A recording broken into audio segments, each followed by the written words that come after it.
Okay, next we have is Thomas Stearns Eliot's tradition and individual talent. About T.S. Eliot, he is regarded to be one of the most prominent literary figures in the 20th century British literature. It's because of his unparalleled contributions to all the genres of literature. Okay, and it was Ezra Pound who was assisted in the publication of his work in a number of magazines, found or noticed the poetic genius of Eliot, and the particular one is stated is the love song of J. Alfred Prufrock in poetry in 1915, and it was T.S. Eliot's book of poems through Frog and other observations was published in the year 1917. And later on, with the publication of Wasteland, that's a seminal work of him that's published in the year 1922, it was something that made Eliot's reputation began to grow phenomenally. So, and by 1930, and for the next 30 years, he was revered as the most dominant figure in English literary criticism and literature. And as a poet, he praised the English metaphysical poets of the 17th century, especially John Donne, and the 19th century French symbolist poets that included Baudrillard, and because of the radical innovations in poetic technique and subject matter. And further on, when we deal with Eliot's poems, which is voiced the disillusionment that the post First World War generation had with the literary and social values and conventions of the Victorian era. And when we talk about T.S. Eliot as a critic, he made an enormous impact on contemporary literary taste, we should say. So, his conversation to Orthodox Christianity in the late 30s was based on social and religious conservatism, and also the signs of which were already there in his early literary career. And he got or received the Nobel Prize for Literature in the year 1948. So, this particular one, tradition and individual talent. So, it is Eliot is known for this essay, and also there are lot many critical treatises that penned by T.S. Eliot, like poetry and drama, the function of criticism, the English metaphysical poets, the frontiers of criticism, 18th century poetry and poets, the perfect critic and the imperfect critic. That's some of the other works of T.S. Eliot. And he also coined certain phrases like dissociation of sensibility, objective correlative, and one more term which is unified sensibility, that are popular and widely studied critical terms till today. Okay, and this is T.S. Eliot, and we have seen that he is a poet, a playwright, and a publisher, and the seminal critics of his time. Okay. So, Eliot's critical thoughts were first published in the form of articles and essays in various periodicals and journals. They have now been included in several books like The Use of Poetry and the Use of Criticism, The Idea of a Christian Society, Notes towards a Definition of Culture, selected essays on poetry and poets that criticize the critic. So I have told you that there is something which is we need to know of. So this tradition and individual talent, this is first published in the year 1919 in the paper The Egoist. And okay, so this is egoist, and later in Eliot's first book of criticism, The Sacred Wood, that is in the year 1920. So this is something it coined all his critical principles, and Eliot finds an inseparable relation between tradition and individual talent. So, in his opinion, a writer must have faith in a particular system of writing, and his work must conform to the past tradition in which a way that it alters the tradition just as it is directed by it. So, he is regarded to be a classicist. Eliot was constantly preoccupied with the theme of tradition. So, unlike the Romantic theory regarding poetry as an expression of a poet's personality, did not find favor with T.S. Eliot, so in which the Romantics looked upon the social, political, and religious institution as a hindering man's freedom. Rousseau's view, man was by nature good, but bad laws and customs oppressed him. So Eliot was more influenced by Ulm, who rejected the view of a man's essential goodness. So this particular essay, the tradition and individual talent, is one of the more well-known work that Eliot produced in his critical capacity. So it is something that formulates his influential conception, that of the relation between the poet and the literary tradition which precedes T.S. Eliot. So this is again Eliot's literary criticism, which can seen as an expression of his poetic redoicance. So that's being a classicist. So he is regarded to be one of the seminal critics of the 20th century Europe or English literature, and he is someone who is disinterested on the critical faculty and the intelligence in analyzing a work of art. And so we have seen his works of critical works maybe comes under like theoretical criticism, descriptive and practical criticism, writers and evaluation of the achievement, and theological essays. Okay. Oh, and this particular one, tradition and individual talent, is regarded to be as one of the more well-known works that Eliot produced in his critic capacity. So this essay we can see like it's divided into three parts. The first part is Eliot's concept of tradition. The second part deals with Eliot's theory of impersonality of poetry, and third part he is summing up in the whole idea which he dealt and this. Okay, so this is this the tradition and individual talent. We can see like this is one of his extraordinary influential critical work. It was it was first published in the year 1920 in Sacred Woods, and was subsequently included in selected essays. In this essay, Eliot has primarily dealt with the concept of a lot many things like historical sense and tradition. We can see that, and interdependence of the past and the present, personality in art in general and poetry in particular. So these are the concepts he is introducing, and tradition and individual talent, that of like you must know historical sense and tradition, interdependence of the past and present, and his theory of impersonality. Okay. So again, this essay focuses on Eliot's critical principles actually, and especially the notion of tradition. And he demarcates the importance of the sense of history and writing and understanding poetry again.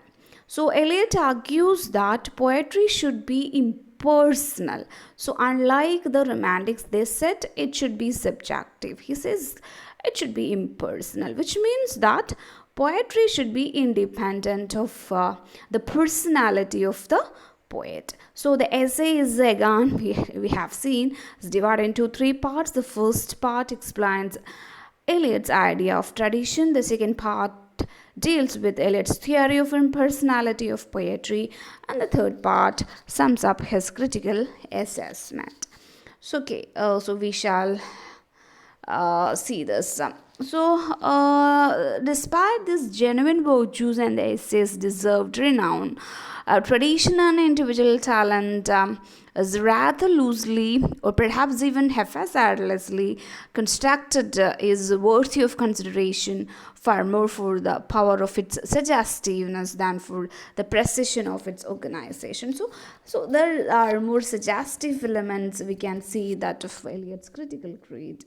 So we have seen lot of a series of key concepts that he introduced in this one. So reading of Eliot's own poetry, and that would also eventually become the roof, if not the immediate source for major critical approaches with regard to modernism in general. Okay, so this is something, a new methodology in the criticism, we shall say. So we shall get into the part one of the critical work, tradition and individual talent, in which we have seen he introduced the concept of tradition and individual, historical sense in the first part of the essay.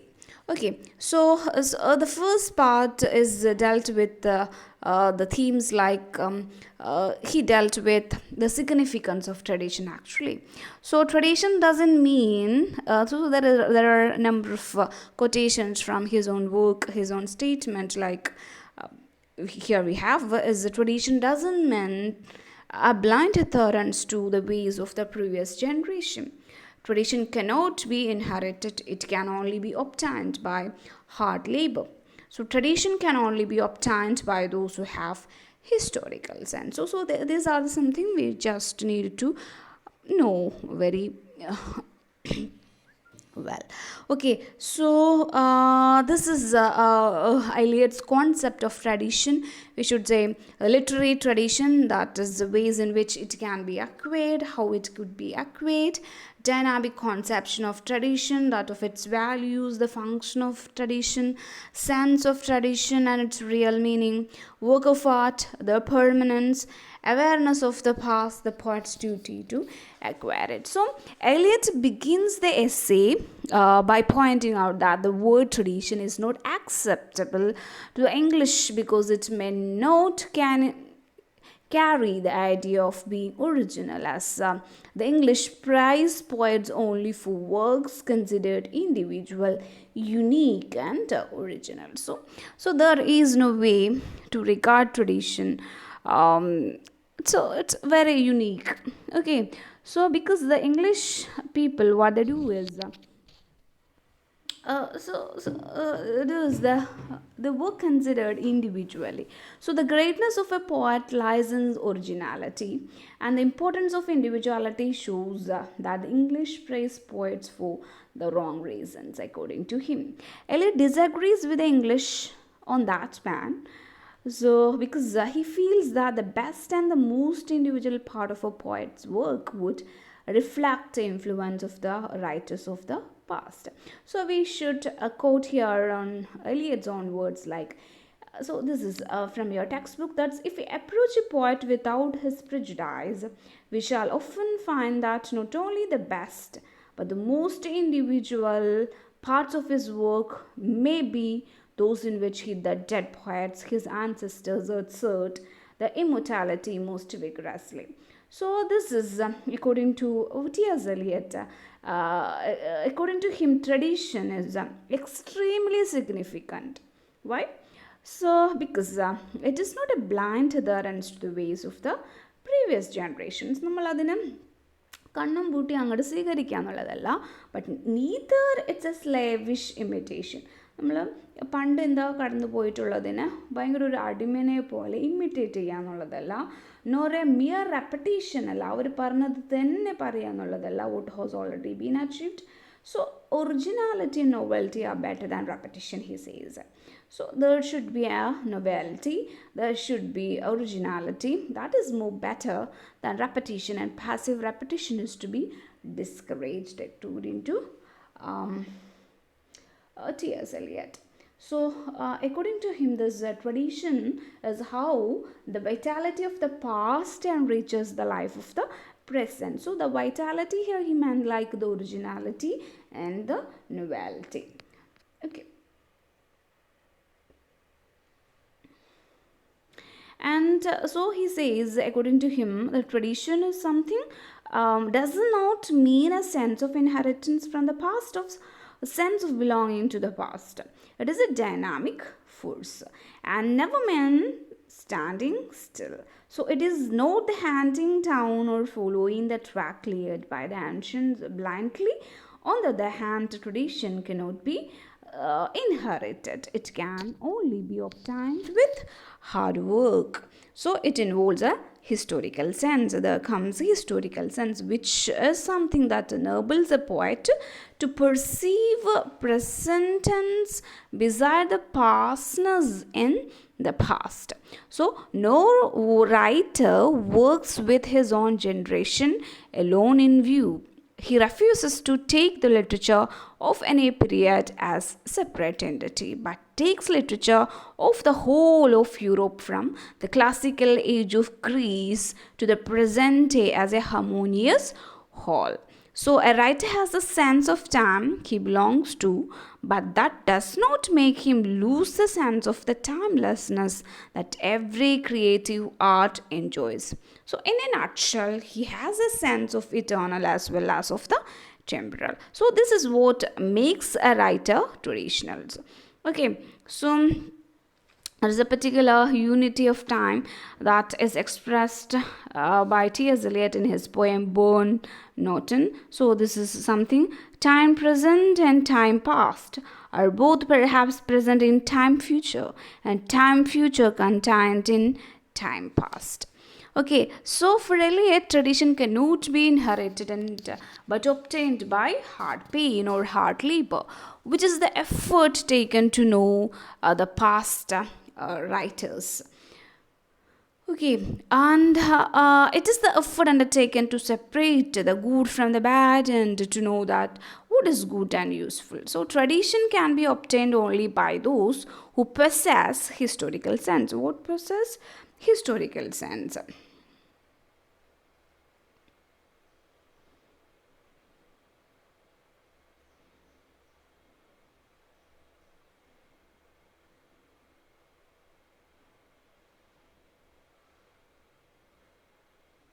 Okay, so these are the things we have discussed so far. So we will be dealing next with the historical sense.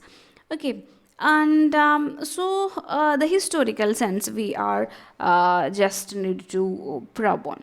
So what is the sense of tradition or the historical sense? So, historical sense involves a perception not only the pastness of the past but also of its presence. So, knowledge of historical sense means that the whole of the literature of Europe from Homer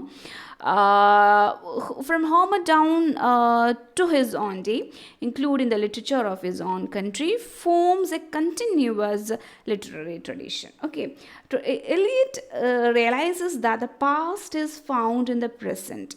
Okay, the past as well as the present form a continuous order. Okay, the historical sense is a sense of the timeless and the temporal, which makes the writer what traditional. So, a writer must be timeless and temporal. And so ഇപ്പോഴത്തെ work അയാൾ എഴുതുന്ന വർക്കിൽ ടൈംലെസ്നെസ് ഉണ്ടായിരിക്കണം. കാരണം ഏതൊരു കാലത്തും ആ book of എടുത്തു നോക്കിയിട്ടുണ്ടെങ്കിൽ ആ കാലത്തിനായിട്ട് റിലേറ്റ് ചെയ്യാൻ പറ്റുന്ന എലമെൻറ്റ്സ് അതിലുണ്ടാവണം. അറ്റ് ദ സെയിം ടൈം ഏത് കാലത്തിലാണോ അയാൾ ആ വർക്ക് ചെയ്തത് അതിൻ്റെ ഇലമെൻസും ദാറ്റ് ഈസ് ടെമ്പറൽ ആയിട്ടുള്ള ഇലമെൻസും അതിൽ ഉണ്ടാവണം. അതിനെയാണ് എലിയട്ടിൻ്റെ അഭിപ്രായത്തിൽ എന്ത് പറഞ്ഞാൽ ഹിസ്റ്റോറിക്കൽ സെൻസ് എന്ന് പറഞ്ഞാൽ, which means the historical sense is the sense of the timeless and the temporal, which makes a writer what traditional. So a writer with a sense of tradition becomes conscious of his generation. So അയാൾ ജീവിക്കുന്ന ആ ജനറേഷനെ അറിയണം, and identifies his place among the writers of the present age. That is very must. And he is aware of his relationship with the writers of the past too.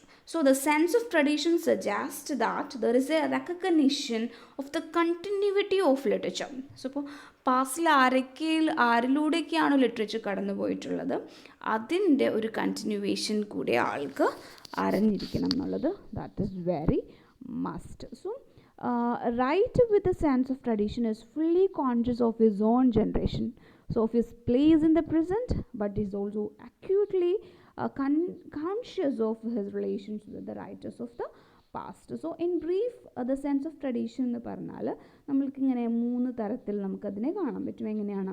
Recognition of the continuity of literature. അപ്പോൾ ഇന്നുള്ള കാലത്തെ അറിയണം, ഇന്നലെ എങ്ങനെയായിരുന്നു, ഏതൊക്കെ writers ആയിരുന്നു ഉണ്ടായിരുന്നതെന്ന് അറിയണം. പിന്നെ പറയണത് critical judgement as to which the writers of the past continue to be significant in the present. So പാസ്റ്റിലെ റൈറ്റേഴ്സ് ഇന്നത്തെ ജനറേഷനിൽ എത്രയും അവരുടെ സിഗ്നിഫിക്കൻസ് ഉണ്ട് എന്നുള്ളത്. And knowledge of this significant writers obtained through painstaking effort. So അവരെത്രയും pain and effort എടുത്തിട്ടാണ് ഇപ്പോഴത്തെ ഒരു സ്റ്റേറ്റ് ഓഫ് ലിറ്റററി സ്റ്റേറ്റിൽ ലിറ്ററേച്ചർ എത്തിയിട്ടുള്ളതെന്ന് അറിയണം. സോ ട്രഡീഷൻ എന്ന് പറഞ്ഞിട്ടുള്ള റെപ്രസെൻറ്റ്സ് ദ അക്യുമുലേറ്റഡ് വിസ്റ്റമാണ്. So it's not something very peripheral അല്ല, അക്യുമുലേറ്റഡ് വിസ്റ്റമാണ് and the experience of ages ആണ്. So what is tradition? The accumulated wisdom and the experience of ages, and so its knowledge is essential for really great and noble achievement. So that is what we should know of historical sense. Okay, so we have seen later on that of his discussion on a dynamic conception of tradition. So he again says tradition is not anything fixed and static. അപ്പോൾ ഇങ്ങനെയൊക്കെ അറിയണം എന്ന് പറയുമ്പം അതൊരു fixed ആയിട്ടുള്ള കാര്യമാണോ, static ആയിട്ടുള്ള ഒരു കാര്യമാണോ? So he says it is not like that. So it is constantly changing ആണ്, growing ആണ്, and becoming different from what it was or what it is. So അതിന് അദ്ദേഹം പറയുന്ന സ്റ്റേറ്റ്മെൻറ്റ്സ് ഇതൊക്കെയാണ്. when a new work is created, പുതിയൊരു work ഉണ്ടാകുമ്പോൾ the whole literary tradition modify ചെയ്യുന്നു. Okay, the relationship between the past and the present is not one-sided, it is reciprocal ആണ്. So അങ്ങോട്ടും ഇങ്ങോട്ടും ഇവർ തമ്മിൽ എന്ത് ബന്ധം ഉണ്ട്. ഓക്കെ, സോ അത് relationship between past and present എന്ന് പറഞ്ഞാൽ പാസ്റ്റിൽ മാത്രം ബേസ് ചെയ്തിട്ടല്ല പ്രസൻറ്റ് ഉള്ളത്, പാസ്റ്റ് ഏതിലും ബേസ്ഡ് ആണ്, പ്രസൻറ്റിലും ബേസ്ഡ് ആണ്. അതുകൊണ്ടാണ് ആളെന്ത് പറയുന്നത് ടൈംലെസ്സും ടെമ്പറലായിരിക്കണം. ടെമ്പറൽ ഇത് ഉണ്ടായിരിക്കണം ഒരു വർക്കിൽ, സെയിം ടൈം തന്നെ എന്താ പറയുക ടൈംലെസ്സും ആയിരിക്കണം. So the past directs the present as it is itself modified and altered by the present. So that is his dynamic conception of tradition. Okay, again when we are dealing this കുറച്ചുകൂടെ explain ചെയ്ത് നമ്മളിതിനെ പറഞ്ഞിട്ടുണ്ടെങ്കിൽ ആ ഒരു dynamic Concepcion of tradition പറഞ്ഞിട്ടുണ്ടെങ്കിൽ അതിൻ്റെ value എന്താണെന്ന് പറഞ്ഞിട്ടുണ്ടെങ്കിൽ, സോ എലിയറ്റ് പറയുന്നത് ഇതാണ്. So that no writer has its value and significance in isolation. ഇപ്പോൾ ഒരാളെ ഒറ്റക്ക് നമുക്ക് ആളെ എന്ത് ചെയ്യാൻ പറ്റില്ല, ആളുടെ വാല്യൂ ആൻഡ് സിഗ്നിഫിക്കൻസും കാണാനായിട്ട് പറ്റില്ല. സോ ആ ഒരു ഒറിജിനാലിറ്റി അല്ലെങ്കിൽ ഇൻഡിവിജ്വാലിറ്റി മാത്രമായിട്ട് എലിയറ്റ് ഒരു വർക്ക് ഓഫ് ആർട്ടിനെയും കാണാനായിട്ട് ഉദ്ദേശിക്കുന്നില്ല. ബിക്കോസ് ഒരു വർക്ക് ഓഫ് ആർട്ടിനെ ജഡ്ജ് ചെയ്യണമെന്നുണ്ടെങ്കിൽ, ഒരു ആർട്ടിസ്റ്റിനെ ഒരു പോയറ്റിനെ ജഡ്ജ് ചെയ്യണമെന്നുണ്ടെങ്കിൽ നമ്മൾ എന്ത് ചെയ്യണം? Compare and contrast is work with the works of poets and artist in the past. അപ്പോൾ പാസ്റ്റിലെ വർക്കുമായിട്ട് അയാളെ കമ്പയറും കോൺട്രാസ്റ്റും ചെയ്തിട്ടുണ്ടെങ്കിൽ മാത്രമേ വർക്ക് ഓഫ് ആർട്ടിനെ അല്ലെങ്കിൽ പോയറ്റിനെ നമുക്ക് ജഡ്ജ് ചെയ്യാൻ സാധിക്കുകയുള്ളൂ. സോ അങ്ങനെയുള്ളൊരു കമ്പാരിസണും കോൺട്രാസ്റ്റും എസെൻഷ്യലാണ് ആരുടെ അഭിപ്രായത്തിൽ? ടി.എസ്. എലിയറ്റിൻ്റെ അഭിപ്രായത്തിൽ. എന്തിനു വേണ്ടിയിട്ട്? ഒരു idea of the real worth and significance of ഒരു വർക്കിനെ അല്ലെങ്കിൽ ആ റൈറ്ററിനെ നമുക്ക് കൂടുതൽ മനസ്സിലാക്കണമെന്നുണ്ടെങ്കിൽ, അയാളുടെ സിഗ്നിഫിക്കൻസ് അറിയണമെന്നുണ്ടെങ്കിൽ നമ്മൾക്ക് എന്താവശ്യമാണ്? ആ ഒരു കമ്പാരിസൺ ആരുമായിട്ടുള്ള, അയാളുടെ പാസ്റ്റിലുള്ള റൈറ്റേഴ്സുമായിട്ടുള്ള ഒരു ടച്ച് സ്റ്റോൺ ആവശ്യമാണ്. സോ എലിയറ്റ് കോൺസെപ്ഷൻ ഓഫ് ട്രഡീഷനിസം അതുകൊണ്ട് എന്താണ് ഒരു സ്റ്റാറ്റിക് ആയിട്ടുള്ളതല്ല, ഡൈനാമിക് ആണ്, അത് ചേഞ്ച് ചെയ്തുകൊണ്ടേ ഇരിക്കുന്ന ഒരു അവസ്ഥയിലാണ് ആൾ പറയണത്. സോ ഇങ്ങനെ ടി.എസ്. എലിയറ്റ് പറയുമ്പോൾ ട്രഡീഷൻ എന്ന് പറഞ്ഞിട്ടുണ്ടെങ്കിൽ ഒരു ഫിക്സ്ഡ് ആയിട്ടുള്ളതല്ല എന്ന് മനസ്സിലാക്കാം നമ്മൾക്ക്. ഇറ്റ്സ് കോൺസ്റ്റൻ്റ്ലി ചേഞ്ചിങ് ആയിട്ടുള്ളൊരു കാര്യമാണെന്ന് മനസ്സിലാക്കാം. ഗ്രോയിങ് ആണ് and becoming different from what it is. So a writer in the present must seek guidance from the past എന്നാണ് ടി.എസ്. എലിയറ്റ് പറയുന്നത്. So he must conform to the literary tradition. But just as the past directs and guides the present. അപ്പോൾ രണ്ടും reciprocal എന്ന് പറഞ്ഞു കഴിഞ്ഞു അല്ലേ, അങ്ങോട്ടും ഇങ്ങോട്ടും ബന്ധമുണ്ട്. So the present alters and modifies the past. So this is very important. So just as the past directs and guides the present, okay, past എന്താ ചെയ്യുന്നത്, ഡയറക്റ്റ് ചെയ്യുന്നുണ്ട്, ഗൈഡ് ചെയ്യുന്നുണ്ട് എന്തിനെ, പ്രസൻറ്റിനെ. സോ പ്രസൻറ്റ് എന്താ ചെയ്യുന്നത്, alters and modifies the past. So എന്ന് പറഞ്ഞാൽ when a new work of art ഉണ്ടാവുമ്പോൾ it's really new and original ആയിരിക്കും അല്ലേ. So the whole literary tradition എന്ത് ചെയ്യുന്നു, അവിടെ മോഡിഫൈയിങ് നടക്കണം. സോ സ്ലൈറ്റ്ലി ആണെങ്കിൽ പോലും ഒരു മോഡിഫിക്കേഷൻ അവിടെ നടക്കാനുണ്ട്. അപ്പം ഇവിടെ എല്ലാത്തിൻ്റെ അഭിപ്രായത്തിൽ ടി.എസ്. എലിയറ്റ് പറയുമ്പോൾ ഹിസ്റ്റോറിക്കൽ സെൻസ് എന്ന് പറഞ്ഞിട്ടുണ്ടെങ്കിൽ ഒരു പെർസെപ്ഷനാണ്. സോ പാസ്റ്റ്നെസ് ഓഫ് ദ പാസ്റ്റ് മാത്രമല്ല, അതിൻ്റെ പ്രസൻസ് കൂടെ നമ്മൾക്ക് പറഞ്ഞു തരാണ് ടി.എസ്. എലിയറ്റ് അതിലൂടെ ചെയ്യുന്നത്. ഇതൊക്കെയാണ് പറഞ്ഞത്. So dynamic concept of tradition എന്ന് പറഞ്ഞിട്ടുണ്ടെങ്കിൽ വീണ്ടും ആൾ പറയുന്നത് ഇതാണ്, the relationship between the past and the present is not one-sided, it is a reciprocal relationship. The past directs the present and it is itself modified and altered by the present. അപ്പം അതിന് ആൾ coat ചെയ്യുന്നത് ഇങ്ങനെയാണ്, the existing monuments form an ideal order among themselves which is modified by the instruction of the new work of art among them. The existing order is complete before the new work arrives. For order to persist after the supervention of novelty, the whole existing order must be, if ever so slightly, altered. അപ്പോൾ നമ്മൾ ഈ പറഞ്ഞ കാര്യങ്ങൾ തന്നെയാണ് ആൾ പറഞ്ഞേക്കുന്നത്. So ഇവിടെ TS. Eliot പറയുന്ന വേറൊരു കാര്യം, like every great poet, like ഇപ്പോൾ പോയറ്റ്സിനെ, ഇപ്പോൾ ക്ലാസിക്കൽ പോയറ്റ്സ് എന്ന് പറയുമ്പം ഗ്രേറ്റ് പോയറ്റ്സ് ആയിട്ട് അറിയപ്പെടുന്നത് വേർജിലും ഡാൻറ്റെയും, അല്ലെങ്കിൽ ഗ്രേറ്റ് ഡ്രമാറ്റിസ്റ്റൊക്കെ അറിയപ്പെടുന്നത് ഷേക്സ്പിയറൊക്കെ തന്നെയാണ് അല്ലേ. സോ അപ്പോൾ അവർ they add something to the literary tradition out of which the future poetry will be written. So അപ്പോൾ ഇവരുടെയൊക്കെ എന്താ പറയുക, അവരുടെയൊക്കെ contribution to literature is something അവർ ഫ്യൂച്ചറിലേക്ക് വേണ്ടിയിട്ട് കുറച്ചുകൂടെ കാര്യങ്ങൾ ചെയ്തു വെച്ചിട്ടുണ്ട്. അവരുടെ ഹിസ്റ്റോറിക്കൽ സെൻസിൽ നിന്നാണ് ബാക്കി ഉള്ള റൈറ്റേഴ്സ് എങ്ങനെയാണ് ഒരു പോയട്രി അല്ലെങ്കിൽ അതിൻ്റെ എന്താണ് കമ്പോസിഷൻ വേണ്ടതെന്നൊക്കെ തീരുമാനിക്കുന്നത്. അവരുടെ വോക്കിന് എന്തുണ്ട്, ഇമ്പോർട്ടൻസ് ഉണ്ട് എന്നാണ് ലൈക്ക് ടി.എസ്. എലിയറ്റ് പറയുന്നത്. So every great poet like according to T S. Eliot, Virgil ആയിക്കോട്ടെ, ഡാൻറ്റെ ആയിക്കോട്ടെ, ഷേക്സ്പിയർ ആയിക്കോട്ടെ, they are adding something to the literary tradition out of which the future poetry will be written എന്നാണ് TS. Eliot ഇവിടെ പറഞ്ഞിട്ടുള്ളത്. Okay, so ഇത്രയാണ് ആ ഒരു ഇതിൽ എന്താ പറയുക ടി.എസ്. എലിയറ്റ് പറയുന്ന ഒരു കാര്യം. സോ നമ്മൾ കണ്ടത് ഇത്രയാണ്. സെൻസ് ഓഫ് ട്രഡീഷൻ എന്ന് പറഞ്ഞിട്ടുണ്ടെങ്കിൽ പോയറ്റ് എന്താണ് try to know the past as a whole അല്ല, without making any judgement of the work of the past. And so അത് ഡിസഗ്രിയബിൾ ആണ് നേരത്തെ പറഞ്ഞിട്ടുണ്ട്. So according to Eliot, acquiring knowledge does not be knowledge from learning books but capacity to acquire knowledge from several experience ആണ്. So I capacity to acquire knowledge different from one person to other. So while some can absorb knowledge easily, others must work hard അല്ലേ, കുറച്ച് പേര്. So Shakespeare could gather more knowledge about Roman history from Plutarch than most of the men could from British Museum. ഇപ്പോൾ ആൾ പുറത്തുനിന്നുള്ളൊരു ലിറ്ററേച്ചറിൽ നിന്നാണ് എന്താണ് ആ ഒരു Roman എംപയറിനെ കുറിച്ച് മനസ്സിലാക്കിയത്. സോ ചില ആൾക്കാർക്ക് അവിടെ നിന്ന് തന്നെ മനസ്സിലാവുള്ളൂ, അവരുടെ ഓൺ ലാംഗ്വേജിലുള്ള ബുക്ക് ഓഫ് വർക്കിൽ നിന്ന് മനസ്സിലാക്കുള്ളൂ. സോ ഒരു ഡ്യൂട്ടി ഓഫ് ഒരു പോയറ്റ് എന്ന് പറഞ്ഞിട്ടുണ്ടെങ്കിൽ നോളജ് അക്വയർ ചെയ്യുക എന്നുള്ളതാണ്. സോ പാസ്റ്റിലെ എന്താ പറയുക, must continue to acquire the consciousness throughout his work അല്ലേ. സോ ആ ഒരു അവെയർനെസ് ഓഫ് ട്രഡീഷനാണ്, that is something inculcates the and hone ചെയ്യുന്നത് ഇന്ത്യൻ്റെ പോയറ്റിക് സെൻസിബിലിറ്റീനെ, and that is fundamental for poetic creation.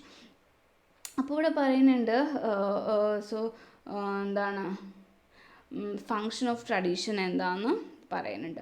So function of tradition എന്ന് പറയുമ്പം the work of art of a poet in the present is to be compare and contrast to the work of the past നമ്മൾ പറഞ്ഞു അല്ലേ. അത് അപ്പോൾ നമ്മളിപ്പോൾ compare and contrast ചെയ്യുമ്പം നമുക്ക് കിട്ടുക എന്താണ്, ഒരു ജഡ്ജ്മെൻറ്റ് കിട്ടും. സോ അപ്പോൾ ആ ഒരു ജഡ്ജ്മെൻറ്റ് ഒരിക്കലും ഗുഡ് ഓർ ബാഡ് എന്നാവരുത്. So the comparison is for knowing the facts about the new work of art അല്ലേ. നമ്മൾ നേരത്തെ പറഞ്ഞു എന്ത് ചെയ്യണം, ഹിസ്റ്റോറിക്കൽ സെൻസ് എന്ന് പറഞ്ഞിട്ടുണ്ടെങ്കിൽ ആ വർക്ക് ഓഫ് ആർട്ടിനെ compare and contrast the past writers എന്ന് പറഞ്ഞിട്ടുണ്ട്. സോ അപ്പോൾ അത് ഗുഡ് ആൻഡ് ബാഡ് എന്ന് തിരിക്കാനല്ല, പക്ഷെ നമുക്കൊന്ന് നോക്കാനാണ്. സോ കമ്പാരിസൺ എന്ന് പറഞ്ഞ purpose of analysis and forming better understanding of the new എന്നാണ് പറയുന്നത്. So function of tradition again നമ്മൾ പറഞ്ഞാൽ the work of a poet in the present is to be compared and contrast to the work of the past and judged by the standard of the past. So by this judgment does not mean determining good or bad. So that is the function of tradition. Does not mean deciding whether the present work is better or worse than the works of the past. Adu alla adil udeshikkunna. So an author in the present is certainly not to be judged by the principles and the standards of the past. So എന്തിനു വേണ്ടിയിട്ടാണ് അപ്പോൾ ഒരു comparison നടത്തേണ്ടത്? So for the purpose of analysis only and for forming better and understanding of the new. So ഇപ്പോൾ ഒരു അനാലിസിസിന് വേണ്ടി മാത്രമാണ് അങ്ങനെ ഒരു കമ്പയർ ആൻഡ് കോൺട്രാസ്റ്റ് നടത്തുന്നത്. ആൻഡ് ആ ഒരു പുതിയ വർക്കിൻ്റെ ആ ഒരു ഒറിജിനാലിറ്റിനെ അറിയാൻ വേണ്ടിയിട്ടാണ്. സോ മോറോവർ ദിസ് കമ്പാരിസൺ എന്ന് പറഞ്ഞാൽ എന്താണ്, റെസിപ്രോക്കലാണ്, അങ്ങോട്ടും ഇങ്ങോട്ടുമാണ്. So the past help us to understand the present and the present throws light on the past. So it is in this way alone that we can form an idea of what is really individual and new. So it is by comparison that we can sift the traditional from the individual element as a given work of art. So വീണ്ടും Eliot പറയണത് എന്താണെന്നുണ്ടെങ്കിൽ ആ ഒരു sense of ട്രഡീഷനെ പറയുകയാണ്. നമ്മൾ കണ്ടതാണത്. So sense of tradition എന്ന് പറഞ്ഞിട്ടുണ്ടെങ്കിൽ ഒരിക്കലും ആ പോയറ്റിനെ പാസ്റ്റ് മൊത്തം അറിയാമെന്നുള്ളതല്ല, നേരത്തെ നമ്മൾ പറഞ്ഞ പോലെ അല്ല. So take it to be a lump or mass without any discrimination. Okay, such a cause is impossible. എല്ലാം അറിയാമെന്നുള്ളത് അൺഡിസൈറബിൾ കൂടിയാണ്. ഇമ്പോസിബിൾ എന്ന് മാത്രമല്ല അൺഡിസൈറബിൾ ആണ് according to T.S. Eliot. So the past must be examine critically and only be അത് significant ആയിട്ടുള്ള കാര്യങ്ങൾ മാത്രം acquire ചെയ്താൽ മതി ആ ആൾ. സോ ആ ഒരു സെൻസ് ഓഫ് ട്രഡീഷൻ എന്ന് പറഞ്ഞിട്ടുണ്ടെങ്കിൽ സോ അങ്ങനെ പറഞ്ഞാൽ കുറച്ച് ആൾക്കാരെ മാത്രം അറിയാം, ബാക്കിയുള്ളവരെ വിടാമെന്നുള്ളതും അല്ല എന്നാണ് T.S. Eliot പറഞ്ഞത്.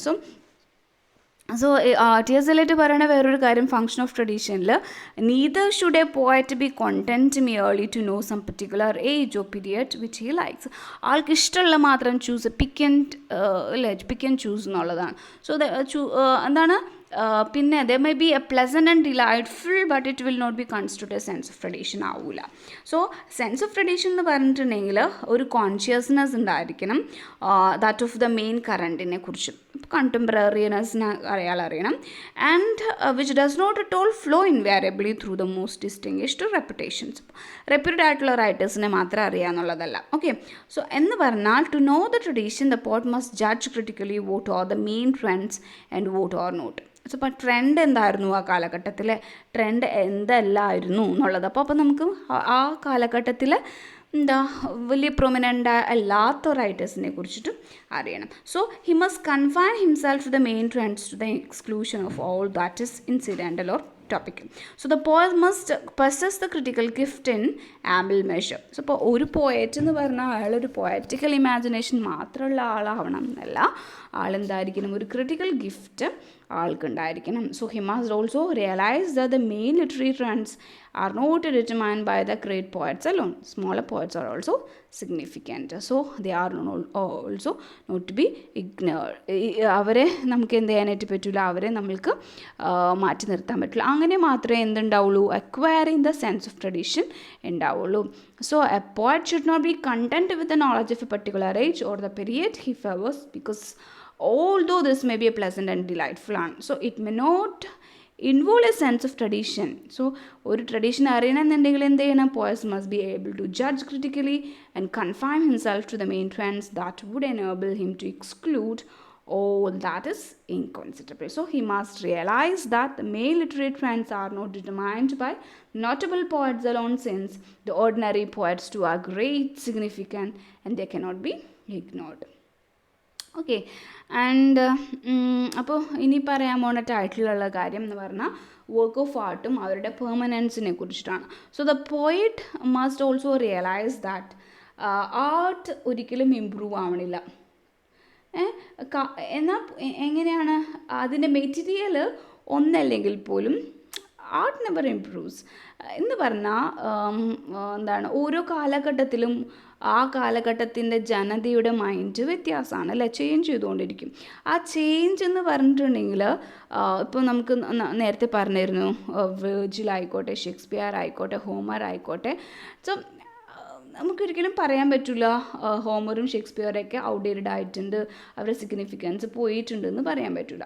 So but the great work of art never lose the significance, for there is no qualitative improvement ആർട്ടിലില്ലെങ്കിൽ പോലും. മേ ബി റിഫൈൻമെൻറ്റ് ഉണ്ടായിട്ടുണ്ടാവും, ഒരു ഡെവലപ്മെൻറ്റ് ഉണ്ടായിട്ടുണ്ട്, but from the point of view of the artist there is no improvement. So ഇപ്പോൾ നമ്മൾ ഇപ്പോൾ ഇതിനെ പറയുകയാണെന്നുണ്ടെങ്കിൽ, ഇപ്പോൾ നമ്മൾ സംസാരിക്കുമ്പോൾ ഷേക്സ്പിയറിൻ്റെ the art is better and higher than that of Eliot. So the works are different kind അല്ലേ. അപ്പോൾ നമ്മൾ അതിനെ അങ്ങനെ കമ്പയർ ആൻഡ് കോൺട്രാസ്റ്റ് ചെയ്യരുത്. രണ്ടു പേരും എഴുതുന്നത് ഡിഫറെൻറ്റ് ജോണേഴ്സിൽ നിന്നിട്ടാണ്. സോ ഡിഫറെൻറ്റ് കൈൻഡ്സ് ആണ് അവരുടേത്. So the material they used is different, so which they work was different. അപ്പോൾ അങ്ങനെ അതിനെ കാണാനായിട്ട് പറ്റുള്ളൂ. സോ ഇപ്പം so awareness of the past നമ്മൾക്ക് ഉണ്ടായിരിക്കണം. സോ എന്താ പറയുക, it would improper to command that the art Shakespeare superior to that of Eliot, because their works are different kinds and the materials on which they work are different ആണ്. So ഇപ്പോൾ awareness of the past ഉണ്ടാവണം എന്നാണ് T.S. Eliot പറയുന്നത്. So the poet's duties to acquire ആണ്. So according to Eliot, acquiring knowledge does not mean knowledge from learning books മാത്രമല്ല, but the capacity to acquire knowledge from several experience ആണ്. So ആ ഒരു എലിയറ്റിൻ്റെ consciousness of the criticism that made his theory of tradition, ആ ഒരു conscious ക്രിറ്റിസിസമാണ്. So ആളുടെ അഭിപ്രായത്തിൽ ട്രഡീഷന് വേണ്ടത് ഒരു റെഡിക്കുലസ് എമൗണ്ട് ഓഫ് എറഡിഷനാണ്. സോ എന്താണ്, നോളജാണ്, അക്വയറിങ് നോളജാണ്. സോ അത് ആൾ പറയണത് that the having great poets who were not learned and further that too much learning kills sensibility. അപ്പോൾ ഇതാണ് എലിയറ്റിൻ്റെ അഭിപ്രായം. ടു മച്ച് നോളജ് എന്താ ഉണ്ടാക്കുക, that is killing the sensibility എന്നാണ് ആൾ പറയുന്നത്. And again so however, knowledge does not merely mean bookish knowledge മാത്രമല്ല, and the capacity for acquiring knowledge differs from person to person. ഇത് നമ്മൾ പറഞ്ഞു അല്ലേ, capacity to acquire knowledge differ from one person to another. While some can absorb knowledge easily, others must work hard. ചിലവരിങ്ങനെ ഭയങ്കരമായിട്ട് ഇങ്ങനെ പഠിച്ച് മാത്രമേ knowledge ഉണ്ടാക്കാനായിട്ട് പറ്റുള്ളൂ. പക്ഷേ ചിലവർക്ക് ജസ്റ്റ് ക്ലിക്ക് എവേയിൽ അത് കിട്ടും. സോ അത് ഓരോ ഇൻഡിവിജ്വൽ ഡിഫറൻസ് ആണ്. So some can absorb knowledge very easily, while others must sweat for it. So ഷേക്സ്പിയറിനെ നമ്മൾ കണ്ടു. So would gather more knowledge about Roman history from Plutarch than most men could from the British Museum എന്ന് പറഞ്ഞു. So could know more of Roman history from Plutarch. So Roman ആണല്ലോ അത്, that most men can from the British museum.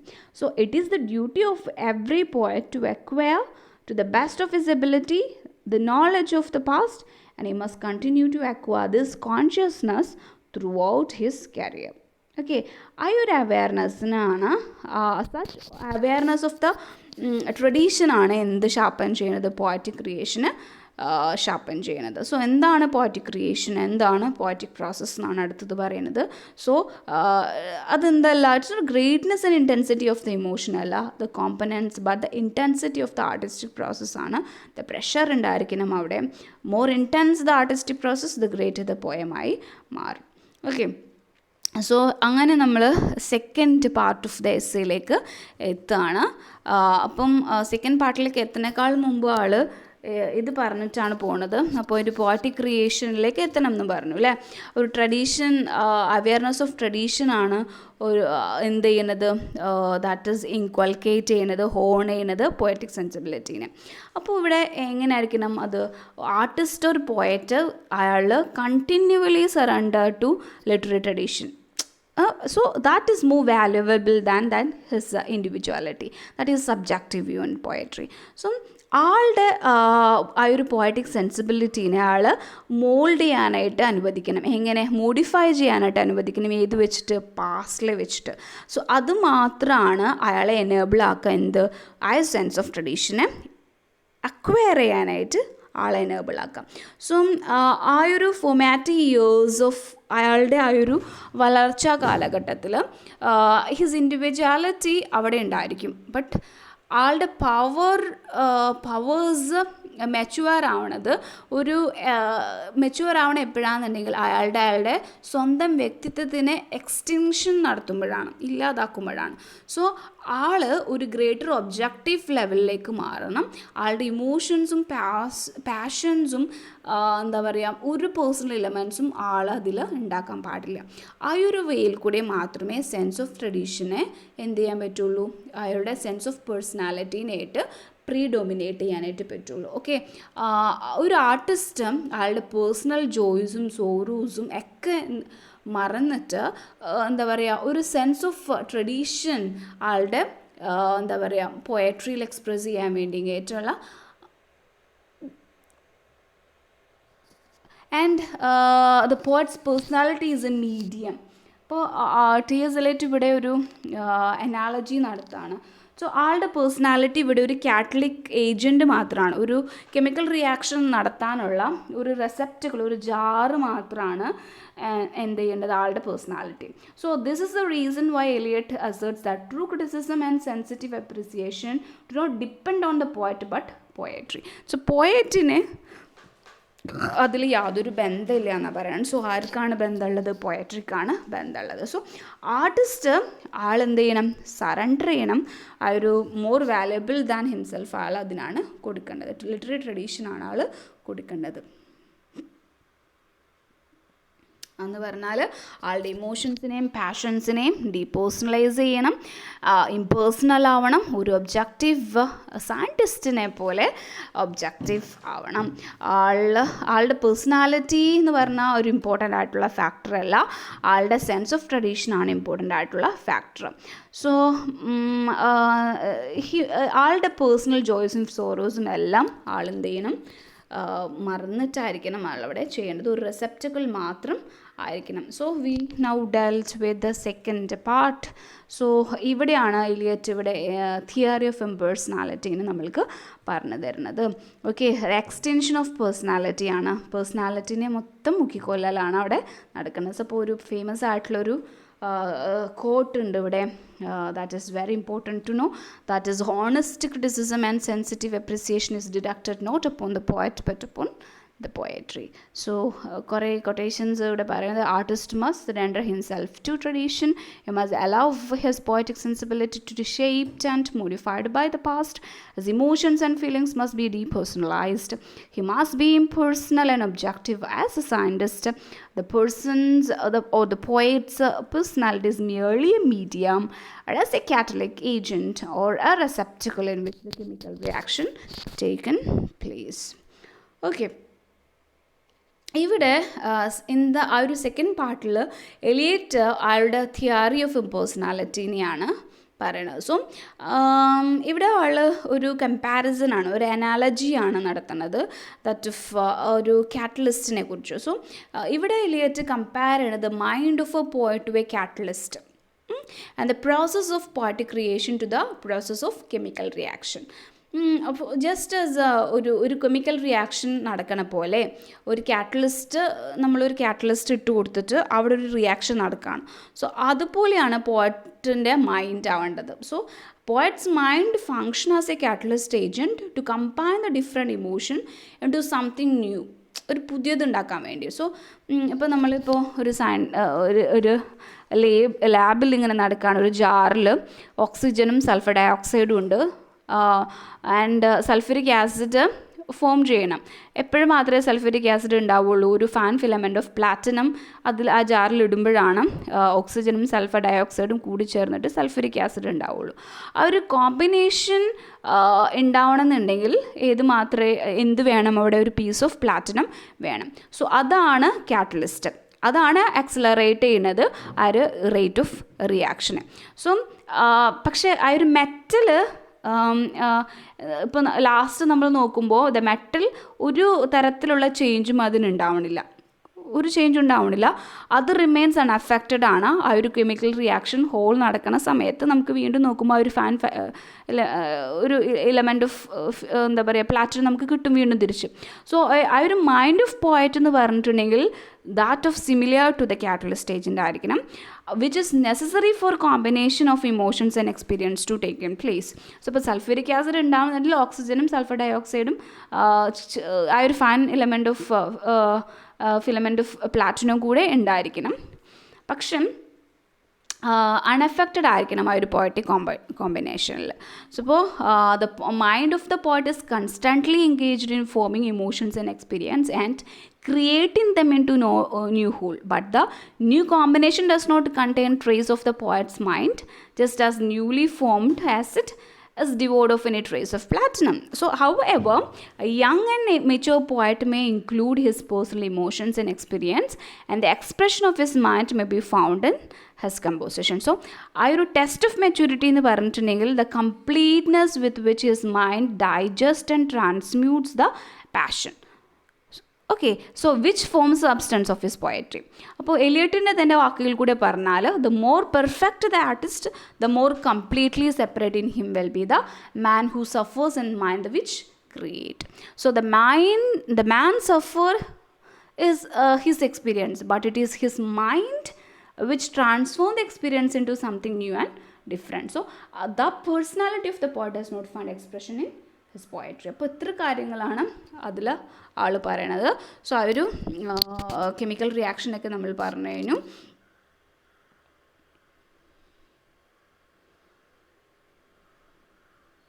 So the man suffers that has experience, but this is mind which transforms his experience into something new and different. So the personality of the poet does not find expression in his poetry. It acts like a catalytic agent in the process of poetic composition.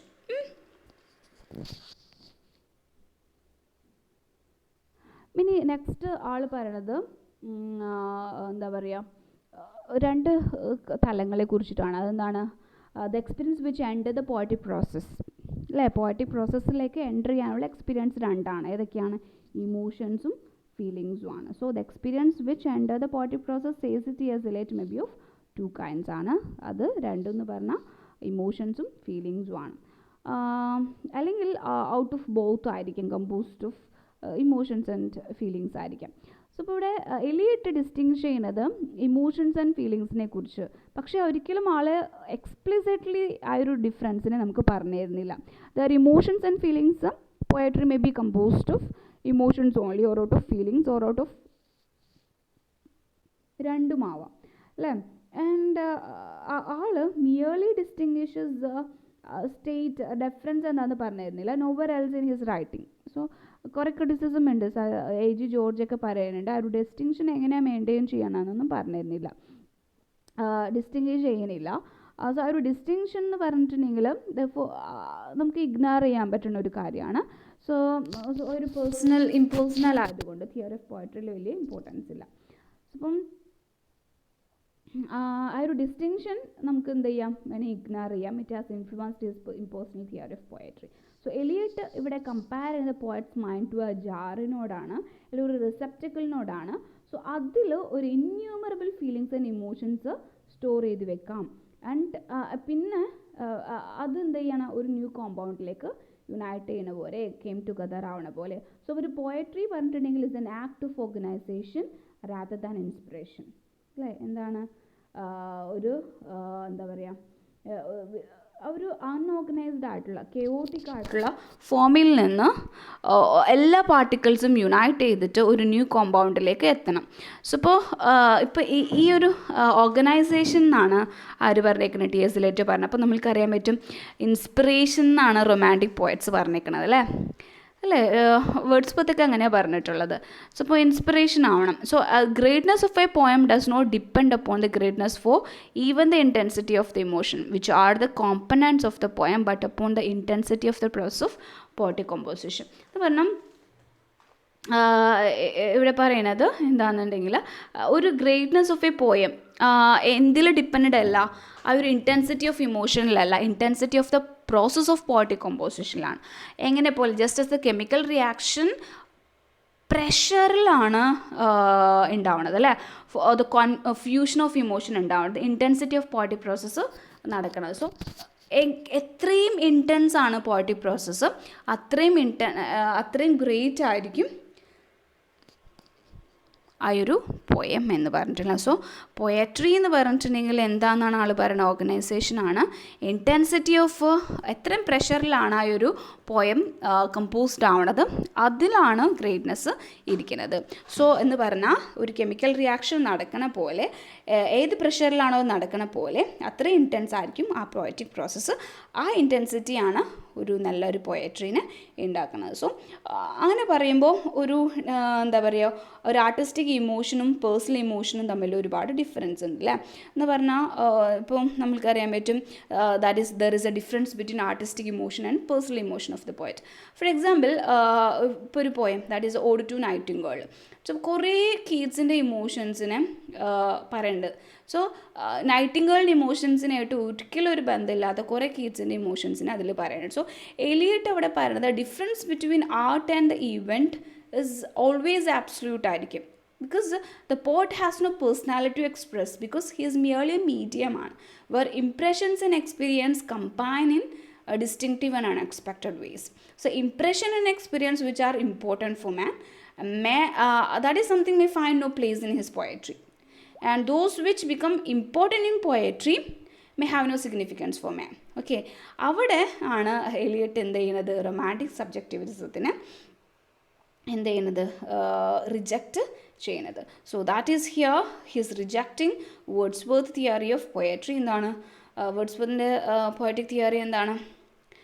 Emotions recollected in tranquility, spontaneous overflow of powerful emotions recollected in tranquility. So here Eliot rejects Wordsworth's theory of poetry that claims its origin in emotions recollected in tranquility, and Eliot points out that during the entire poetic process of composition, emotion ആയിക്കോട്ടെ ആ ഒരു ട്രാങ്ക്വിലിറ്റിയിൽ നിന്നിട്ട്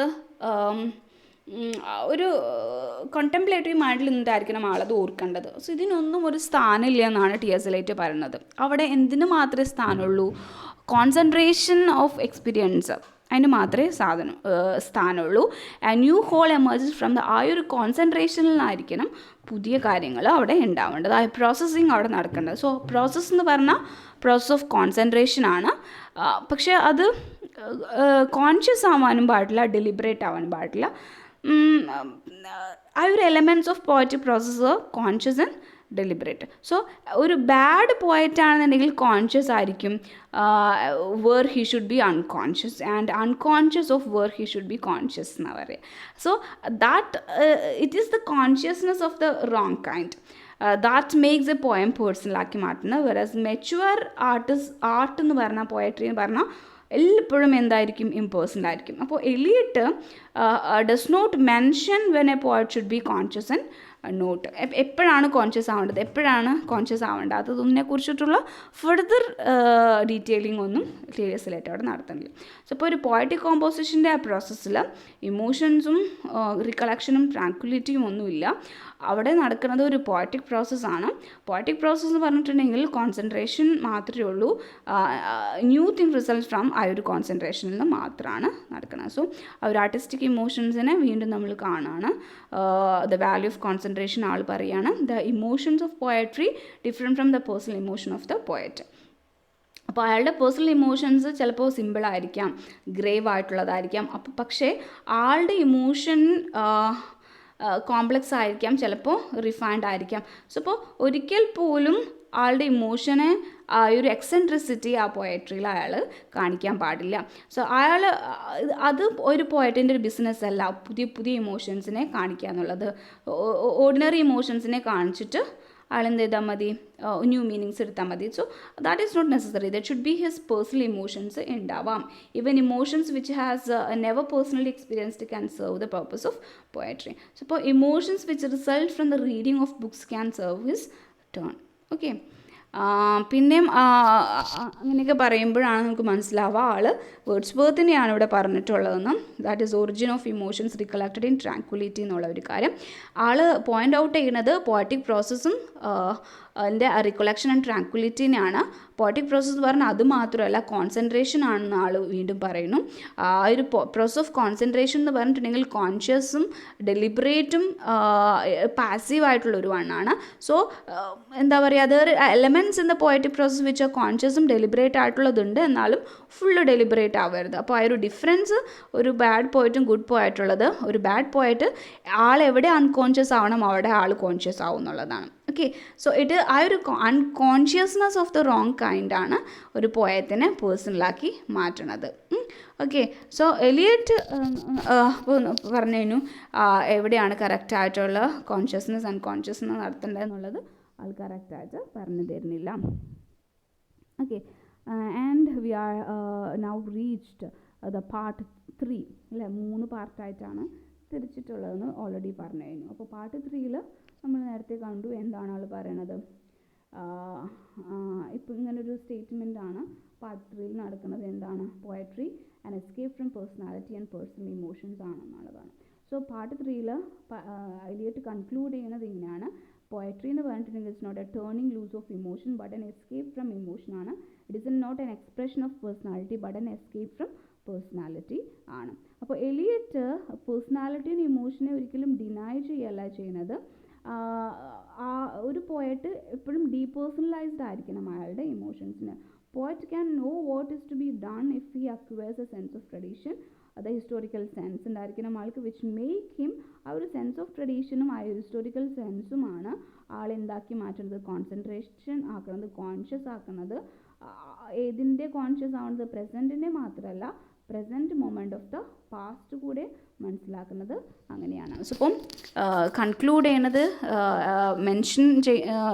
concludes the essay by mentioning poetry is not a turning loose of emotion but an escape from emotion. It is not expression of personality but an escape from personality.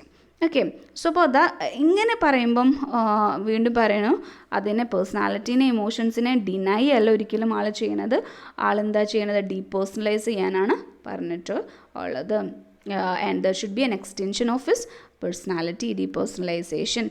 There should be an extension of personality. ആ ഒരു പേഴ്സണാലിറ്റീനെ achieve ചെയ്യാൻ എപ്പോഴാണ്, surrender himself complete to the work that is to be done അല്ലേ. And പിന്നെ ആൾ പറയണത് he surrenders himself complete to the work of art and that is when he acquires a sense of tradition. എപ്പോഴാണ് ആ complete surrendering നടക്കുക, ഒരു sense of tradition ഉണ്ടാവുമ്പോഴാണ്, ആ ഒരു ഹിസ്റ്റോറിക്കൽ സെൻസ് ഉണ്ടാവുമ്പോൾ ആണ് ആ ഒരു കംപ്ലീറ്റ് സറണ്ടറിങ് നടക്കുക എന്നാണ് പറയുന്നത്. സോ ഇപ്പോൾ ഇത്ര കാര്യങ്ങളാണ് ഇതിലുള്ളത്. ലൈക്ക് ട്രഡീഷൻ ആൻഡ് ഇൻഡിവിജ്വൽ ടാലൻറ്റിൽ ടി.എസ്. എലിയറ്റ് പറയുന്നത്. അപ്പോൾ എലിയറ്റിൻ്റെ ക്രിറ്റിസിസം എന്ന് പറഞ്ഞിട്ടുണ്ടെങ്കിൽ ഇവിടെ ലിമിറ്റഡ് ഡെഫിനേഷനാണ്. എന്താണ് ആ ഒരു കാനൺ ഓഫ് ട്രഡീഷൻ എന്താണെന്ന് ഫുള്ളി ആളതങ്ങനെ പറഞ്ഞിട്ടില്ല. എന്താ പിന്നെ mind of Europe reeks of Eurocentrism എന്ന് പറഞ്ഞിട്ടുള്ള ഒരു സംഭവമാണ് ഇവിടെ പറയണത്. അപ്പോൾ എലിയറ്റിൻ്റെ തിയറി ഓഫ് പേഴ്സണാലിറ്റിക്കുള്ളൊരു ക്രിറ്റിസിസം എന്ന് പറഞ്ഞിട്ടുണ്ടെങ്കിൽ അപ്പോൾ ലൈക്ക് ഇപ്പോൾ കുറേ ക്രിറ്റിക്സ് ഉണ്ട്. ലൈക്ക് യുവോർ ആയിക്കോട്ടെ, റാൻസം ആയിക്കോട്ടെ, റാൻസം പറയണത് എലിയറ്റ് ഒരു എഫക്റ്റീവ് എക്സ്പീരിയൻസിനെയാണ് ഒരു കൊഗ്നിറ്റീവ് എക്സ്പീരിയൻസിനേക്കാൾ കൂടുതൽ ഇമ്പോർട്ടൻസ് കൊടുത്തേക്കുന്നത്. അപ്പോൾ എലിയറ്റിൻ്റെ തിയറീനെ ഒരു എന്താ പറയുക, ഒരു ഡോക്ട്രിൻ ഓഫ് പോയറ്റിക് ഓട്ടോമേഷൻ എന്നാണ് ആൾ വിളിക്കുന്നത്. ആൻഡ് പിന്നെയും കുറേ ക്രിറ്റിക്സിൻ്റെ അഭിപ്രായത്തിൽ ആർട്ടിസ്റ്റിക് പ്രോസസ്സസ് ഒരു moral evaluation of human experience ആണ്. അപ്പം we also feel that even if there is a poet is impersonal ആണെങ്കിൽ കൂടി his personality is reflected in handling words and മീറ്ററിൽ അവിടെ ഉണ്ടായിരിക്കും. So the words rhythm and metre are chosen by the poet himself to make the expression of his emotions as effective and possible ആക്കി മാറ്റാൻ വേണ്ടിയിട്ട് അവിടെ ഉണ്ടാവും എന്നുള്ളതാണ്. So ഒരുപാട് എന്താ പറയുക, കുറേ തിയറീസ് ഈ ഒരു വർക്കിൽ കൂടെ ടിയസിലേറ്റ് കൊണ്ടുവന്നിട്ടുണ്ടെന്ന് പറഞ്ഞു അല്ലേ. ലൈക്ക് തിയറീസ് നമ്മൾ കണ്ടിട്ടുണ്ടായിരുന്നു objective correlative which is very important ആണ്. സോ ഇപ്പോൾ ആ ഒരു influential phrase of T S. Eliot ആണ് ഒബ്ജക്റ്റീവ് കോറിലേറ്റീവ് പറഞ്ഞാൽ അത് ടി.എസ്. എലിയറ്റ് അദ്ദേഹത്തിൻ്റെ ഹാംലെറ്റ് ആൻഡ് ഹിസ് പ്രോബ്ലംസ് പറഞ്ഞ എസ്സേയിലാണ് ആദ്യമായിട്ട് പറയണത്. ആ ഒരു എലിയറ്റിൻ്റെ അഭിപ്രായത്തിൽ എക്സ്പ്രഷനും ഇമോഷൻസും പോയട്രിയിൽ എന്താ പറയുക ഒബ്ജക്റ്റീവ് കോറിലേറ്റീവ് ആയിരിക്കണം. സോ ഇപ്പോൾ എന്താണോ സീനിൽ വരുന്നത് അതേപോലത്തെ ഇമോഷൻസ് ആയിരിക്കണം ആളവിടെ എക്സ്പ്രസ് ചെയ്യുന്നത്. സോ ആൾ പറഞ്ഞ ഹിസേസ് ഇത് ഒബ്ജക്റ്റീവ് കോറിലേറ്റീവ് എന്ന് പറഞ്ഞൊരു ഡെഫിനിഷൻ തന്നെ ആൾ പറയേണ്ടത് it's a set of objects and situations a chain of events which shall be the formula. So poets emotion so that when the external facts are given the emotion is at once evoked. അപ്പം Eliot പറയണത് ഇവിടെ example പറയണത് Hamlet and his പ്രോബ്ലത്തിലാണ് ഇത് പറയണത്. Hamlet artistic failure ആയിട്ടാണ് T S. എലിയറ്റിൻ്റെ അഭിപ്രായം. Because external situation do not adequately represent the effect of a mother's guilt on her son. അപ്പോൾ പുറത്തുള്ള ആ ഒരു ഇമോഷൻസിനെയൊക്കെ ഒരിക്കൽ പോലും ആ അമ്മേൻ്റെ ശരിക്കുള്ള ഫീലിങ്ങിനെ ഗിൽട്ടിനെ കാണിക്കുന്നില്ല. സോ പിന്നെ I discussed of the prince Hamlet is present in excess in the play. അതാണ് കൂടുതലായിട്ട് അവിടെ കാണിക്കുന്നത്. ആൻഡ് ഫർദർമോർ ഓഡിയൻസിന് neither able to relate nor feel as Prince Hamlet does because the imagesum അതിനകത്തുള്ള ക്യാരക്ടേഴ്സും ആക്ഷൻസും അത് ജസ്റ്റ് എക്സ്റ്റേണലൈസ് ചെയ്യണ മാത്രമേ ഉള്ളൂ, ഡിസ്റ്റർബ് ചെയ്യണ മാത്രമേ ഉള്ളൂ ദാറ്റ് ഓഫ് പ്രിൻസ് ഹാംലെറ്റിന്. അപ്പോൾ ഒബ്ജക്റ്റീവ് കോറിലേറ്റീവ് അവിടെ കറക്റ്റായിട്ട് നടന്നിട്ടില്ല എന്ന് പറയുകയാണ് ടി.എസ്. എലിയറ്റ് പറയുന്നത്. അപ്പോൾ പക്ഷേ മാക്ബത്ത് എന്ന് പറയുന്ന പ്ലേയിൽ ഡ്രമാറ്റിസ്റ്റ് ആ ഒരു എഗണി ഓഫ് ലേഡി മാക്ബത്ത് കറക്റ്റായിട്ട് കാണിച്ചിട്ടുണ്ട്. ഒബ്ജക്റ്റീവ് കോറിലേറ്റീവ് കറക്റ്റായിരുന്നു അവിടെ. എങ്ങനെയാണ് ആ ഒരു സീനുണ്ട് ലേഡി മാക്ബത്തിൻ്റെ സ്ലീപ്പ് വാക്കിംഗ് സീന്.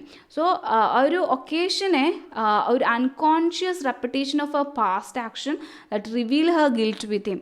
ശരിക്കും അതവിടെ കാണിച്ചു തരാണ്. അവളുടെ ആ ഡെസ്പെയർ ഒരു ഒബ്ജക്റ്റീവായിട്ട് എടുക്കുകയാണ്. സോ ഓഡിയൻസിന് ആ ഒരു ഇമോഷൻസിനെ പെട്ടെന്ന് ഫീൽ ചെയ്യാൻ പറ്റും. എത്രയും ഡിസ്റ്റർബ്ഡ് ആണ്, ആ ഒരു ഗിൽറ്റ് എത്രയും അവളുടെ മനസ്സിലുണ്ട്. ആ ഒരു എക്സ്റ്റേണൽ സിറ്റുവേഷൻ ശരിക്കും ആ ഒരു emotional upheaval of lady മാക്ബത്തിനെ കാണിച്ചു തരാണ് rather than imposing emotions of the character directly on to the audience. Okay, ആ ഒരു ഡ്രമാറ്റിസ്റ്റ് അവിടെ യൂസ് ചെയ്യുന്നത് ഒരു ചെയിൻ ഓഫ് ഈവൻറ്റ്സും അത് എന്താ പറയുക indirectly conveys the emotion of the character to the audience. അപ്പം ആ ഒരു തരത്തിൽ without the use of direct verbal എക്സ്പ്രഷനിലൂടെ അല്ലാതെ സിറ്റുവേഷൻ ഇവൻസിനെയും ഒരു സിമിലർ ഇമോഷന് റീഡേഴ്സിൽ ഉണ്ടാക്കാൻ വേണ്ടിയിട്ട് ഇമോഷനെ ഡീപേഴ്സണലൈസ് ചെയ്തുകൊണ്ട് പറയുന്നതിനെയാണ് എന്തെന്ന് വിളിക്കുന്ന ഒബ്ജക്റ്റീവ് കോറിലേറ്റീവ് എന്ന് വിളിക്കുന്നത്. അപ്പോൾ അവിടെ എന്തുണ്ടായിരിക്കണം, ഒരു സെറ്റ് ഓഫ് ഒബ്ജക്ട്സും സിറ്റുവേഷൻസും ചെയിൻ ഓഫ് ഈവൻസിലൂടെയും ആ ഇമോഷൻസിനെ ഡയറക്റ്റായിട്ട് വെർബലി പറയാതെ ഇൻഡയറക്റ്റ്ലി കാണിച്ചു തരണയാണ് ഒബ്ജക്റ്റീവ് കോറിലേറ്റീവ് എന്ന് ആരുദ്ദേശിക്കുന്നത്, ടി.എസ്. എലിയറ്റ് ഉദ്ദേശിക്കുന്നത്. പിന്നെ വേറെ രണ്ട് തിയറിയും കൂടെ ടി.എസ്. എലിയറ്റ് പറഞ്ഞിട്ടുണ്ട് ഇമ്പോർട്ടൻ്റ് ആയിട്ടുള്ളത്. രണ്ട് തിയറിയാണ് ഇതൊക്കെ, unification of sensibility, dissociation of സെൻസിബിലിറ്റിയും. അത് ആളുടെ എസ്സേ ആയിട്ടുള്ള ഇംഗ്ലീഷ് മെറ്റഫിസിക്കൽ പോയറ്റ്സിൽ നിന്നാണ് നമുക്ക് കിട്ടുന്നത്, ഇംഗ്ലീഷ് മെറ്റഫിസിക്കൽ പോയറ്റ്സ് എന്ന്. സോ യൂണിഫിക്കേഷൻ ഓഫ് സെൻസിബിലിറ്റി എന്ന് പറഞ്ഞിട്ടുണ്ടെങ്കിൽ അവിടെ ഒരു fusion of thought and feeling ആണ്. അതാണ് fusion of thought and feeling ആണ് യൂണിഫിക്കേഷൻ ഓഫ് സെൻസിബിലിറ്റി. സോ ആ ഒരു recreation of thoughts into feeling ആണ്. എന്താണ് തോട്ട്സിനെ ഫീലിങ്സിലേക്ക് മാറ്റുക. ആ ഒരു direct sensuous apprehension of thought. അപ്പം ആളത് പറയാനുള്ള reason metaphysical poets of 18th century ആ ഒരു യൂണിഫിക്കേഷൻ ഓഫ് സെൻസിബിലിറ്റി ഉണ്ട്. സോ ഒരു union of thought and feeling ഉണ്ട്. പിന്നെ ആൾ പറയുന്ന വേറൊരു ടേമാണ് ഡിസോസിയേഷൻ ഓഫ് സെൻസിബിലിറ്റി. അതിനാൾ ഉദാഹരണം പറഞ്ഞത് ലേറ്റ് 17th സെഞ്ച്വറിയിലെ ഒരു തോട്ടും ഫീലിങ്ങും തമ്മിലൊരു സ്പ്ലിറ്റ് ഉണ്ടായിട്ടുണ്ട്. സോ അത് ഏറ്റവും കൂടുതൽ കാണാൻ പറ്റുന്ന ജോൺ ബ്രാഡിൻ്റെ മിൽട്ടൻ്റെയും പോയട്രിയിൽ അത് കാണാൻ പറ്റും. ഒരു തോട്ടിനും ഫീലിങ്ങും സെപ്പറേറ്റ് ആയി നിൽക്കുകയാണ്. So present poetry has not been able to recover from such a disharmony between thought and feeling. അപ്പോൾ ഒരു മെറ്റഫിസിക്കൽ പോയറ്റ്സിനെ അപ്രീഷിയേറ്റ് ചെയ്തുകൊണ്ടാണ് എന്താ പറയുക ടി.എസ്. എലിയറ്റ് ഈ കാര്യം പറയുന്നത്. ചില ആൾക്കാരുടെ പോയത്തിൽ യൂണിഫിക്കേഷൻ ഓഫ് സെൻസിബിലിറ്റി ഉണ്ട് എന്ന് പറഞ്ഞാൽ fusion of thought and feeling ഉണ്ട്. ചില ആൾക്കാരുടെ പോയത്തിൽ അതില്ല. ഉണ്ട് എന്ന് പറയുന്നത് മെറ്റഫിസിക്കൽ പോയറ്റ്സിൻ്റെ പോയത്തിലാണ്, ഇല്ല എന്ന് പറയുന്നത് മിൽട്ടൻ്റെ ജോൺ ബ്രാഡിൻ്റെ പോയത്തിലാണ്. അപ്പം എലിയറ്റ് പറയുന്നത് ടെന്നീസനും ബ്രൗണിങ്ങും 19th സെഞ്ച്വറിയിലെ poets the think but the not feel the thoughts are as immediately as the order of rose. അപ്പോൾ ഇവരൊക്കെ ടെന്നീസനും ബ്രൗണിങ്ങും എന്താ ചെയ്യുന്നത്, അവർക്ക് ഫീൽ ചെയ്യാൻ പറ്റുന്നുണ്ട്, പക്ഷേ അവർ തിങ്ക് ചെയ്യാൻ പറ്റും. Think but do not feel the thoughts as immediately as the order of rose. So പിന്നെ പക്ഷേ ആരുടെ ഡണ്ണ് മെറ്റഫിസിക്കൽ പോയിട്ടായിട്ടുള്ള ഡണ്ണിന് തോട്ട് എന്ന് പറഞ്ഞ ഒരു എക്സ്പീരിയൻസ് ആണ്. അതാണ് ആളെ മോഡിഫൈ ചെയ്യാൻ ആളുടെ സെൻസിബിലിറ്റിനെ. അപ്പം Eliot sees the harmonious blend of thought and emotions in the poetry of John Donne. Robert ബ്രൗണിങ്ങും ആൽഫ്രഡ് ലോർഡ് ടെന്നിസണൊക്കെ ആ ഒരു fail to transmit ideas into emotions and sensation. അപ്പോൾ ഇങ്ങനെ കുറച്ച് കാര്യങ്ങൾ. സോ ഇപ്പോൾ great poetry cannot be written by employing logic or intellect. Mature poet can experience of feel his thoughts as does the order of a rose which while and immature പോയറ്റിന് അത് പറ്റില്ല. അപ്പം ഇങ്ങനെ കുറച്ച് തിയറീസ് കൂടെ T S. എലിയറ്റിൻ്റെതായിട്ടുണ്ട്. That is objective correlative ഉണ്ട്. Objective correlative പറയുന്നത് ഹാംലെറ്റ് ആൻഡ് ഹിസ് പ്രോബ്ലംസിലാണ്. Unification of sensibility and dissociation of sensibility അദ്ദേഹം സംസാരിക്കുന്നത് മെറ്റഫിസിക്കൽ പോയറ്റ്സിനെ കുറിച്ചിട്ട് പറയുമ്പോഴാണ്. അപ്പം ഇത്രയും കാര്യം നമ്മൾ പറയണത് റൊമാൻറ്റിക് ക്രിറ്റിസിസം ഓഫ് 19th സെഞ്ച്വറിനെ അപ്പാടെ ഡിനൗൺസ് ചെയ്യാണ്, റിജക്റ്റ് ചെയ്യാണ് ചെയ്യുന്നത് വേർഡ്സ്വർത്തിൻ്റെ തിയറി ഓഫ് പോയട്രിനെ എസ്പെഷ്യലി. പിന്നെ ഇതിൽ ആൾ വേറെ പറയുന്ന ഒരു കാര്യം ആ ഒരു ട്രഡീഷനെ സെൻസ് ഓഫ് ട്രഡീഷനെ ആൾ അണ്ടർലൈൻ ചെയ്യുകയാണ് ഇവിടെ. ആ ഒരു കോറലേഷൻ ട്രഡീഷനും ഇൻഡിവിജ്വൽ ടാലൻറ്റിനെയും. സോ അപ്പോൾ അങ്ങനെയാണ് നമുക്കൊരു മോഡേൺ ക്രിറ്റിസിസത്തിലേക്ക് എത്താനായിട്ട് പറ്റുന്നത്. So he announces the death of the author ആണ് അവിടെ. ദാറ്റ് ഈസ് പ്യുവർ ഒബ്ജക്റ്റീവ് ആയിരിക്കണം എന്നാൾ പറഞ്ഞത്. സോ എംപെറിക്കൽ ഓത്തർ അവിടെ മരിച്ചു. So author biographical sense of ടേമിൽ അവിടെ ഇല്ല. And shift the focus from the author to the ടെക്സ്റ്റിലേക്ക് തന്നെ മാറണം എന്നുള്ള ഒരു കൺക്ലൂഷൻ സ്റ്റേറ്റിലേക്കാണ് ടി.എസ്. എലിയറ്റ് ഒരു ഫർദർ ക്രിറ്റിക്കൽ ട്രീറ്റിയിലേക്ക് ആണ് അവിടെ ടി.എസ്. എലിയറ്റ് എത്തിക്കുന്നത്. So this is truly a seminal work which is produced by T.S. Eliot. So that is tradition and individual talent. Okay. Thank you for your patient listening.